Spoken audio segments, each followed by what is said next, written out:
Old Fauci, the guy who I believe loves to bask in all the popularity and everything that he has gotten from this pandemic and becoming a household name, despite being disastrously wrong on so many different things, contradicting himself and being able to get away with it. It's a terrible thing. But he also has some other interesting things to say. I'm going to read this here. And it states that Dr. Fauci warns of two Americas emerging. Areas where most people that are vaccinated and areas where most aren't. Let's see what exactly he had to say in full quotes. He says, when you have, and it's coming from Fauci, by the way. I'm reading this over from Blaze. Matter of fact, hold on, we got some audio right here. Let's listen. If you are not vaccinated, you are at considerable risk. When you have such a low level of vaccination superimposed upon a variant that has a high degree of efficiency of spread, what you are going to see among under-vaccinated regions, be they states, cities, or counties, you're going to see these individual types of blips. It's almost like it's going to be two Americas. And basically what he is saying when he talks about these two Americas is more so that it's going to look a lot different. Of course, the unvaccinated are going to be the guys that are going to be living in doom and gloom. The other ones aren't. So it's going to be and really what it's happening, more so what they're talking about in context, is you're looking at areas like the Louisianas, Mississippi's, Wyoming's, Alabama, Arkansas. Some of them, they have less than 35% of the population is fully vaccinated. So, of course, they're trying to fearmonger, and what it is that they're spreading this idea that, well, those are going to basically be like a completely different Americas because of the fact that they are at higher risk, significantly higher risk in terms of what they're going to be dealing with this virus. He also added, you're going to have areas where vaccine rate is high, where more than 70% of the population has received at least one dose. When you compare that with areas where you might have 35% of the people vaccinated, you clearly have a high risk of seeing spikes in those selected areas. He says it's frustrating for him. This is entirely avoidable, entirely preventable. If you are vaccinated, you diminish drastically your risk of getting infected and even more dramatically your risk of getting seriously ill. If you are not vaccinated, you are at considerable risk. It's just so bizarre how they talk about this, and Fauci and really all these public experts. Like, I don't know if you guys have ever just sat and just really listened and paid attention to the rhetoric they use when discussing this topic. You know what I mean? Like, they talk about this as if it is a plague that most people get and are going to die from, or even at minimum be hospitalized. And none of the data, it's very difficult to try to put that into perspective for doom and gloomers because they act like that doesn't exist. Like the data is available to all of you guys, right? And it's been there for a very long time, even with the variants. Like, the data is available. The survival rate is what the survival rate is. You know who the people are likely to be hospitalized from it and those that aren't. But they talk about this as if there is only one outcome, and the outcome is going to be something like very severe. And that's simply, there's no data that supports that. That doesn't mean that there won't be people that get sick severely. That doesn't mean that there won't be people that die. You know, I don't know if you guys know, prior to COVID, people died from stuff, including respiratory illnesses, including viruses, coronaviruses included.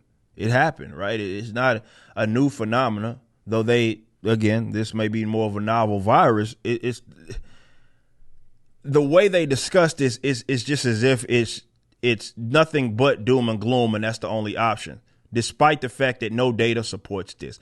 But we allow them to continue to carry the conversation on as if that's the case. And this is where the red herring and more so where the gaslighting comes from. Because, you know, you guys have probably dealt with it.